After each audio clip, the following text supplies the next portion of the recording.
President-elect Andres Manuel Lopez Obrador said Prime Minister Justin Trudeau asked him during a Thursday phone call to intervene and call on the U.S. government to reach an agreement with Canada on the renegotiation of NAFTA. We agreed to that, Lopez Obrador told reporters in Mexico City. Mexico's president-elect also said he would insist on a trilateral pact. According to a readout of the call from the Prime Minister's office, the two men agreed to work closely together to further strengthen the dynamic partnership between Canada and Mexico and discussed NAFTA and the mutually beneficial economic and trading relationship between our two countries. But Lopez Obrador, who takes office on Dec. 1, said the NAFTA language between Washington and Mexico City was now final. We are not going to reopen the negotiation. That you can be sure of, Lopez Obrador told reporters in Mexico City.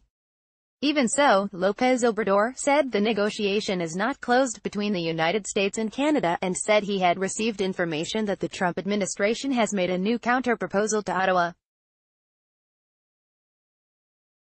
Queries to Canadian officials and the U.S. Trade Representative's office to verify the U.S. proposal were not immediately answered.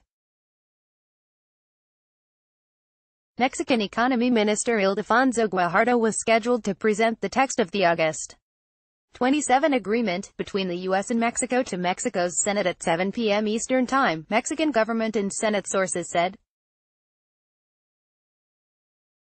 But a decision was taken to delay the publication in order to give Canada more time to come on board.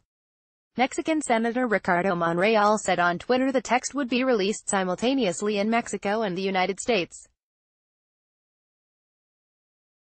A USTR spokesman declined to comment on the timing. There is no deadline on this. The text of the U.S.-Mexico deal needs to be published by late Sunday night, 60 days ahead of the November 30 deadline for Trump and Mexico's outgoing president, Enrique Peña Nieto, to sign the deal before Lopez Obrador takes office on December 1. U.S.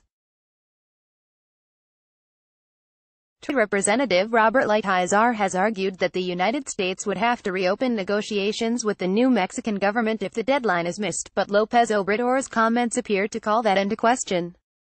Canada is exceptionally important. I think it would be malpractice, both for economic and political reasons, not to have a major agreement with Canada. U.S. Senator Ron Wyden and Trudeau government said it does not feel bound by the latest NAFTA deadline, and it repeated on Friday that it would not bow to U.S. pressure to sign a quick deal. We are in a very tough negotiation with the United States over NAFTA. There is no deadline on this. As far as we are concerned, we want a deal that is good for Canadians, and that's the bottom line, Transport Minister Marc Garneau told reporters in Ottawa. Tariffs on Canada. Some U.S. Democratic lawmakers said on Thursday they could not support a NAFTA deal without Canada. Canada is exceptionally important. I think it would be malpractice, both for economic and political reasons, not to have a major agreement with Canada, said Senator Ron Wyden, the top Democrat on the Tax and Trade Senate Finance Committee. President Donald Trump, a Republican who blames the 1994 NAFTA pact for the loss of U.S.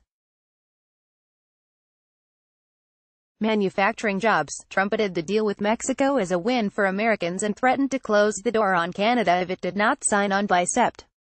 30. Trump also floated slapping auto tariffs on Canada, which could sow disarray in supply chains, take the wind out of the sails of a resurgent Canadian economy and rattle investors already unnerved by an escalating U.S.-China trade war.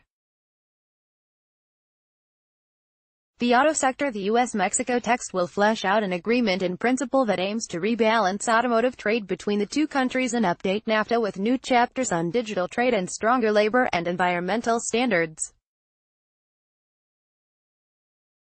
It is expected to conform to details previously released on auto rules requiring an increase in regional value content to 75% from 62.5% previously, with 40% to 45% coming from high-wage areas. Effectively, the U.S. auto industry executives say it is unlikely those targets can be met if Canada is not part of the deal, given supply chains that crisscross NAFTA borders multiple times. Details also were expected on a side letter that preserves the Trump administration's ability to impose global national security tariffs on imports of autos and auto parts, granting Mexico a quota for tariff-free exports to the U.S. that allows some expansion of production. And more light is likely to be shed on the enforcement of new labor standards and trade dispute settlement arrangements. The U.S. has said Mexico agreed to eliminate a system of settlement panels to arbitrate disputes over anti-dumping and anti-dumping tariffs. But a Mexican source close to the talks said the U.S. had in turn agreed to drop a demand for tariffs to protect U.S. seasonal produce growers. Mexico also secured an exemption from U.S.